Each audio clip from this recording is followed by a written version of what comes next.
Lo dijo él. A primera hora.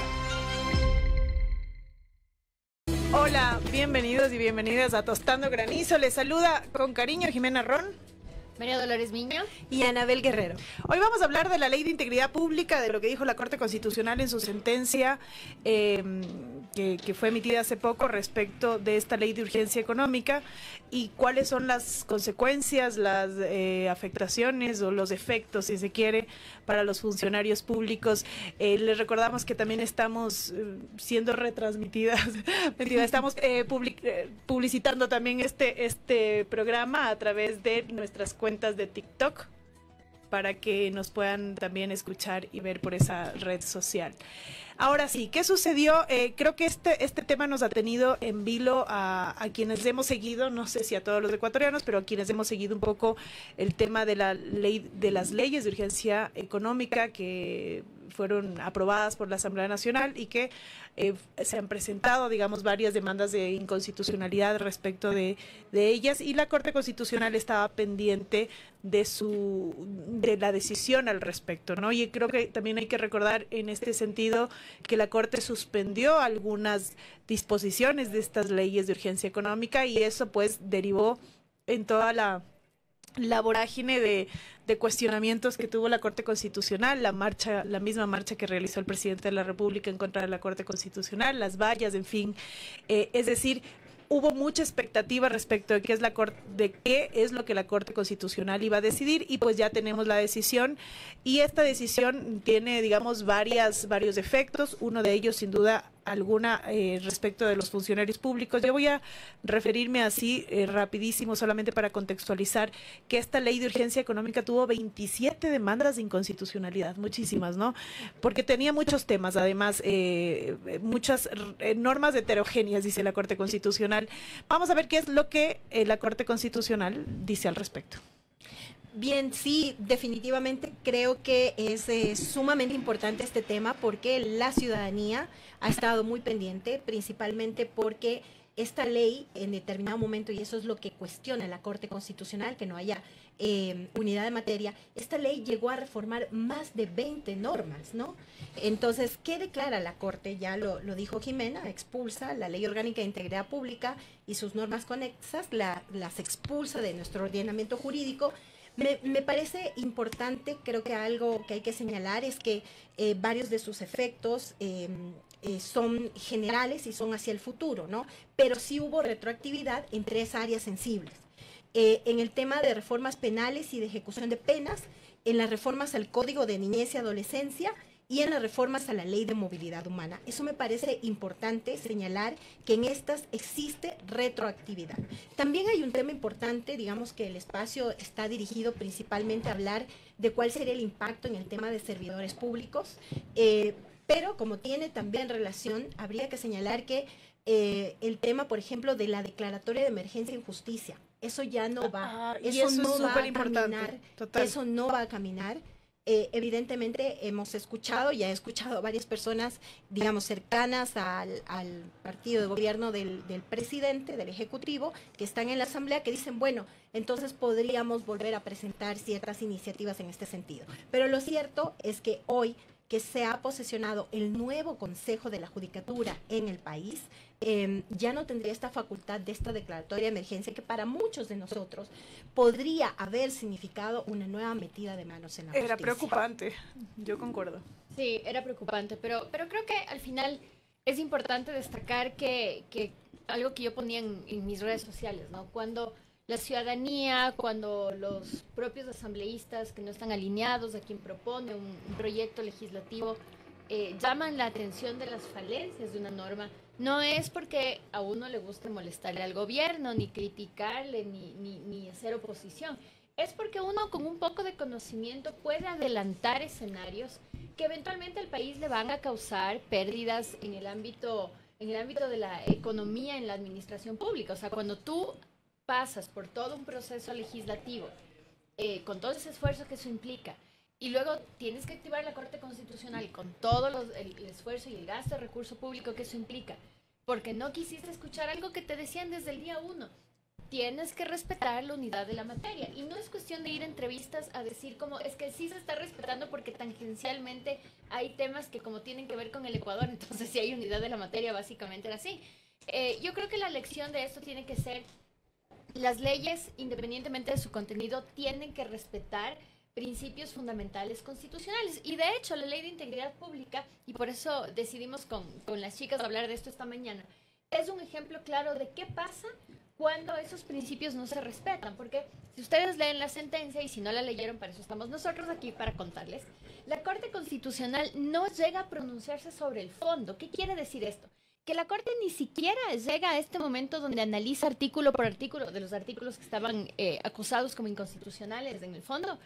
Y no dice, por ejemplo, no llega, por ejemplo, a decir el tema de la emergencia en la función judicial es inconstitucional, o el tema del tratamiento penal a niños y adolescentes es inconstitucional. No llega a hacer ese análisis. Lo que dice es, como hubieron unas violaciones tan graves dentro del procedimiento legislativo, yo no voy a entrar a ver el fondo porque desde el origen esto está mal y esto no puede sostenerse dentro del andamiaje constitucional. Y hasta los mencionan los asambleístas. Entonces, creo que es una buena jalada de orejas y una buena llamada a que las cuestiones de construcción normativa tienen que hacerse con seriedad más allá de la imposición que puede haber desde una mayoría, ¿no? O sea, tener mayoría en el legislativo no te habilita para violar el trámite legislativo de creación de leyes. El tema de la deliberación democrática en proyectos de ley con carácter económico urgente es tan célere el trámite que no hay posibilidad de que participe la ciudadanía, de que dé sus observaciones y además quienes van a ser afectados por la norma, ¿no? Además, tomando en cuenta, y esa es una crítica que se ha hecho públicamente de parte de todos los sectores, la comisión que manejó esta norma no convocó a los actores políticos, a los actores sociales que debían ser convocados. Sí, deliberación cero, totalmente. Sí. Solamente para contextualizar y para entender qué fue lo que dijo la Corte Constitucional, yo estoy con mi pelotita aquí antistrés, qué dijo la Corte Constitucional en la sentencia. Primero que hay un artículo, el artículo 62 de la Ley Orgánica de la Función Legislativa que establece cómo tiene que realizarse el procedimiento para el trámite de una ley de urgencia económica. Y como cualquier ley tiene que atravesar dos debates, tiene que pasar dos debates, tiene que tener dos informes de la comisión correspondiente, de la comisión legislativa correspondiente. En el caso de la Ley de Integridad Pública, pasa el primer debate, pasa el segundo debate y en el segundo debate se realizan incorporaciones por parte, además la Corte Constitucional lo dice con nombre y apellido, y yo sí creo que hay que señalarlo, el asambleísta Andrés Castillo realiza incorporaciones, realiza una sugerencia de incorporaciones, no solamente en lo referente a las... al agravamiento de penas de los adolescentes, sino también normas relacionadas con temas monetarios, temas financieros. Realiza esta sugerencia de incorporación y lo que hace el Pleno de la Asamblea Nacional en ese momento es aprobar esta propuesta del asambleísta Andrés Castillo y aceptarla, incorporarla inmediatamente a la ley de urgencia, al proyecto de ley de urgencia económica y aprueba la ley en ese momento. Eso, de acuerdo al artículo 62 de la Ley Orgánica de la Función Legislativa, no puede pasar. ¿Por qué? Porque el artículo 62 establece que en el segundo debate, en caso de que el proyecto amerite cambios, que es la sugerencia de incorporar algo, por ejemplo, ¿no es cierto? El ponente solicitará al presidente de la Asamblea Nacional la suspensión del punto del orden del día para que la comisión analice esa reforma y apruebe la incorporación. Es decir, quien tenía que analizar de acuerdo a la ley, de acuerdo al trámite, inicialmente era la comisión y no era el Pleno solamente, ¿no? Entonces, este trámite que se salta en la Asamblea Nacional deriva, de acuerdo a la Corte Constitucional, en la vulneración del principio de deliberación democrática, como bien señaló Anabel, y del principio de publicidad, por supuesto. ¿Por qué? Porque el resto de asambleístas, la misma comisión, no tuvieron oportunidad de debatir esa incorporación, esas reformas que se estaban proponiendo, y de acuerdo a esto, la Corte Constitucional, también como señaló Lolo, declara la inconstitucionalidad por la forma, es decir, estuvo mal tramitado el proyecto y por tanto ni siquiera entró a conocer el fondo, porque el proyecto estuvo mal tramitado. Yo también creo que aquí es necesario recordar que esto se dijo, se señaló desde varios espacios, desde quienes conocen el derecho parlamentario, de quienes pueden leer el artículo 62, básicamente, se señaló cuál era el procedimiento y se estaba saltando el procedimiento y los asambleístas aún así continuaron haciéndolo, defendieron esto y me parece que sí hay que decirlo, ¿no? Hay un desconocimiento de la técnica parlamentaria. Sí, y yo creo que no es cuestión en este momento, yo he escuchado a varios asambleístas del partido de gobierno, que es mayoría ahora en la Asamblea, decir que la Corte Constitucional ha quitado la oportunidad de hacer cosas por el país, pero es que esto no fue la Corte Constitucional. La Corte Constitucional, como órgano de control constitucional, no puede dejar pasar estos errores de forma tan graves. Errores que además, yo creo que el agravante de aquí es que se advirtió tanto dentro de la legislatura como en la opinión pública, digamos, por fuera. Y hay algo de la sentencia que a mí me llama mucho la atención y es que la Corte dice, mire, el hecho de que usted haya planteado esto como una ley de economía urgente, que ya hemos hablado en este espacio muchas veces de por qué en realidad no deberían tener esa característica, pero ya que usted lo presentó así, dice la Corte Constitucional, el rigor a la hora de la observancia del trámite, pero especialmente este principio de publicidad y la posibilidad de garantizar la deliberación es mucho más riguroso que en cualquier otra ley. Precisamente por el tema de los tiempos. O sea, los tiempos son cortos, se entiende que el debate no va a ser muy amplio, pero como el debate no va a ser muy amplio, estos espacios mínimos de deliberación que te permite el tiempo de adopción de una ley económica urgente tienen que ser especialmente respetados y garantizados. O sea, el rigor de la Corte cae precisamente en la propia calificación que la bancada de gobierno le da a la ley que es económica urgente. O sea, es más bien esta calificación que muchos la hemos criticado por improcedente, es lo que hace que la Corte analice la ley con mayor rigor. Totalmente de acuerdo. Yo creo que coincido y coincidimos con todo lo que hemos venido conversando y, digamos, sobre la importancia, además creo que vale la pena señalar, ¿no? Qué importante es que tengamos esta instancia, la Corte Constitucional, que precisamente actúe de manera, digamos, rigurosa en cuanto a estos temas, porque ¿qué es lo que nos brinda con esto? Seguridad jurídica. Yo creo que es súper importante que si estamos frente a una ley hecha al apuro, sin claridad, ¿quiénes son los perjudicados? Los perjudicados es la ciudadanía, porque estábamos frente a una situación incluso de mucha inestabilidad de los sectores públicos, de los servidores públicos, de muchas dudas, de mucha ansiedad por parte de los servidores públicos, de incluso de darse quizás jubilaciones forzadas, derechos condicionados, sometidos a muchas situaciones que no estaban claramente definidas, sino que implicaban precisamente que los servidores públicos se sintieran amenazados en todo momento. Y al hablar de servidores públicos, quiero que entendamos, estamos hablando de médicos, estamos hablando de enfermeras, estamos hablando de docentes, estamos hablando de todos quienes contribuyen a mejorar este país y a sostener este país. Entonces, no es correcto porque así no se puede brindar un buen servicio público si los servidores se sienten amenazados frente a reglas de juego que no son claras y que pueden cambiar de un día para el otro y que pueden significar además que, digamos, haya mucha discrecionalidad. Esto a mí me parece tenaz. Entonces, creo que eso es importante. También, digo, hablar y ser claros en decir, o sea, el discurso de lucha anticorrupción no puede servir para meter todo, ¿no? Y para tratar de que todo pase porque le doy este tinte de lucha anticorrupción.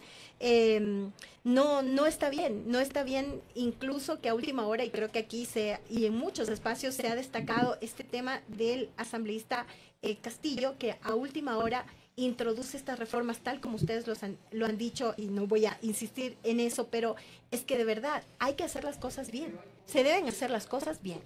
Sí, yo creo que perdón Jiménez, solo un tema a propósito de esto, yo creo que el fin no justifica los medios. Tú puedes tener una ley profundamente bien intencionada, que yo creo que estas discusiones son álgidas, ¿no? Reducir o no reducir el tamaño del Estado es una discusión válida. Si es que el Estado ya no cuenta con recursos, pues habrá que hacerlo, porque ni modo que se siga sosteniendo estructuras que económicamente ya no son viables, pero tiene que hacerse bien. Entonces, creo que es importante esta jaladita de orejas de la Corte en cuanto a puede proponer un montón de cosas, pero obviamente respetando el rango. Leer un poquito la ley también. A ver, y ahora sí, en cuanto a los servidores públicos, el gobierno, digamos, el Ministerio de Trabajo, sobre la base de la evaluación de los servidores públicos establecida en esta ley de integridad pública, ha destituido aproximadamente 1.244 servidores públicos, ¿no? En función de la evaluación que establecía la ley. Y la pregunta de los servidores públicos es una pregunta válida, además, sobre la base de lo que implica una destitución de un servidor público, es qué pueden hacer, si pueden regresar o no, si pueden presentar acciones una vez que la ley ha sido declarada inconstitucional. Yo creo que decir que no es posible, porque la ley tiene, la sentencia tiene un efecto, y lo señala la Corte expresamente, un efecto hacia el futuro a partir de la publicación en el registro oficial. Es decir, desde la publicación en el registro oficial los efectos serán válidos. ¿Qué significa eso? Que hasta que no haya una nueva ley que cumpla el procedimiento, evidentemente, no se va a poder realizar esta evaluación que se encontraba en la Ley de Integridad Pública y destituir a funcionarios públicos en ese sentido. Pero quienes ya fueron destituidos no van a poder presentar acciones alegando el tema de la ley, porque en el momento en que los destituyeron, la ley tenía presunción de constitucionalidad. Se podrá presentar, y esto creo que es importante, acciones contencioso-administrativas, acciones de protección en los casos que correspondan, por ejemplo, personas vulnerables, o en el tema del contencioso administrativo, cuando se evidencie algún tema adicional, pero no que tenga que ver con la ley, con la evaluación contenida en la Ley de Integridad Pública. Creo que esto es importante, pero los deja, yo creo que parcialmente tranquilos a los funcionarios públicos, sí. Que, bueno, por lo menos por lo pronto no van a poder, desde que se publique en el registro oficial, no serán pues sometidos a esta evaluación que derivaba en destitución. Sí, y yo creo que de la forma como se empezaron a hacer estos 1000 y tantos destituciones, creo que eso ya generaba una situación de ansiedad, porque en muchos casos, por ejemplo, ni siquiera se hacían las evaluaciones, se les notificaba nomás con un correo electrónico. Entonces, solamente para aclarar un poco lo que está diciendo Jime, es importante tener en cuenta. Los efectos de la sentencia no implican, como ella bien dice, que automáticamente estos funcionarios destituidos van a volver. Hay mucha gente, y yo estoy escuchando a varios colegas en TikTok y en redes sociales decir, usted automáticamente tiene que pedir que le reincorporen. No. La Corte Constitucional fue enfática que los efectos retroactivos de la declaratoria de inconstitucionalidad aplican solamente para temas penales, para temas migratorios y temas relacionados con niñez y adolescencia, que fue justo las normas que se incluyeron sin debate.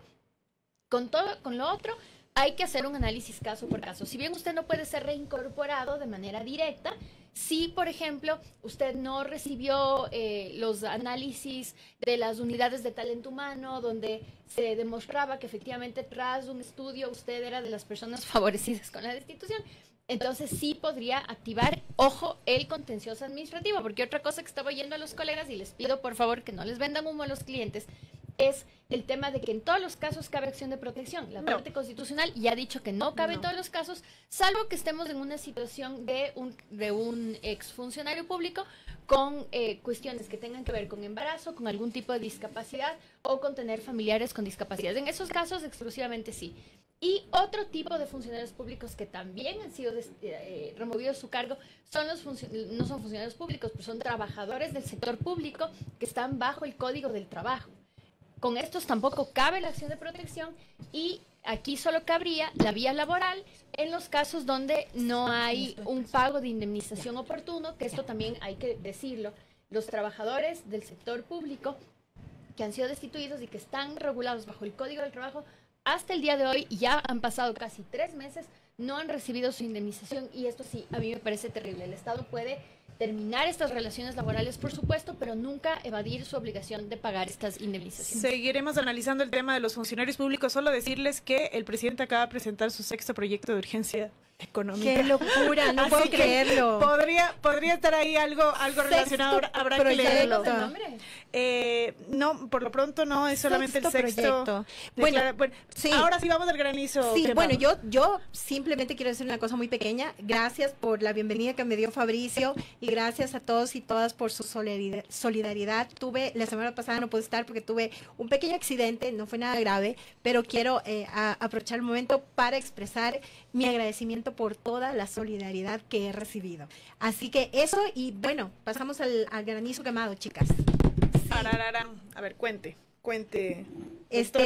La doctora Lolo había propuesto, como siempre tenemos muchas cosas. Tenemos mucho material. Sí, siempre hay mucho material, pero tenía que ver con un tema de cómo la policía y el ejército está tratando a los medios de comunicación y a los periodistas que están cubriendo objetivamente las protestas y, digamos, en medio de cómo se está llevando a cabo este paro en torno a muchas, digamos, insatisfacciones que tiene la ciudadanía.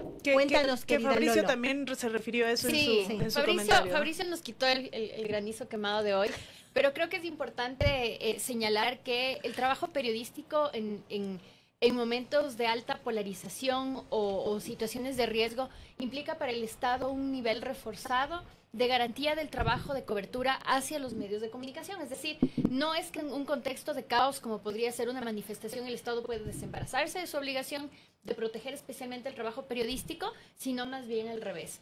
Y luego la otra cosa que me parece importante es que parecería ser que se ha normalizado en el contexto de los paros que los periodistas sean los más agredidos, no solamente por la policía, también por algunos manifestantes. Y esto ya lo decía Fabricio, yo no lo voy a repetir, pero yo creo que es importante entender dos cosas a propósito de unos trinos que leí ayer, yo les sigo diciendo trinos a los tweets, y les sigo diciendo Twitter a X. Leí ayer algo que decía como en vez de protestar, en vez de manifestar, propongan soluciones. Yo tengo que discrepar profundamente con eso porque la protesta pública cuando se hace en el marco de la legalidad y sin afectar derechos de terceros es un derecho constitucional y convencionalmente protegido. Exacto. En ese marco, la cobertura que se hace de este ejercicio de ciudadanía también tiene que gozar de un refuerzo. La fuerza pública, por supuesto, tiene que proteger a todo el mundo, pero cuando es evidente que estás frente a personal periodístico claramente identificado, que no está incurriendo en ningún tipo de agresividad, en ningún tipo de amenaza, entonces la policía lo que tiene que hacer es protegerla y no sería la primera vez que en el contexto de unas manifestaciones tengamos que lamentar la muerte de un periodista como pasó, me acuerdo, en las protestas de 2004-2005 con Lucio Gutiérrez. Entonces creo que es un fail enorme cuando la policía no cumple con esta labor y creo que es un momento adecuado también para decir, estamos en día 10 de paro, no sabemos qué va a pasar. Hay algunos rumores que dicen que quizás el día de hoy sí podría ser el día donde vamos a lograr el diálogo. Ojalá, porque este país se merece eso. Pero si es que no, hacer un llamado desde acá, desde esta humilde cabina con sus 3 humildes servidoras, para llamar a la prudencia, para llamar a la ecuanimidad y para llamar, creo yo, al respeto y al diálogo entre compatriotas. O sea, los periodistas están haciendo su trabajo, los manifestantes están ejerciendo su derecho, la policía también está haciendo su trabajo porque a los policías y a los militares también les agreden. Entonces, en el marco de un caos creo que podemos llevar la situación con algo de civilización. Confío en que sí lo vamos a poder hacer en los días del paro, que quedan del paro, si es que quedan, ¿no? Esperemos que días mejores nos esperen. Les mandamos un abrazo y los vemos el siguiente miércoles en Tostando Granizo. Gracias por su sintonía. Gracias a todos, buenos días. Primera plana. Todas las noticias, todas las voces.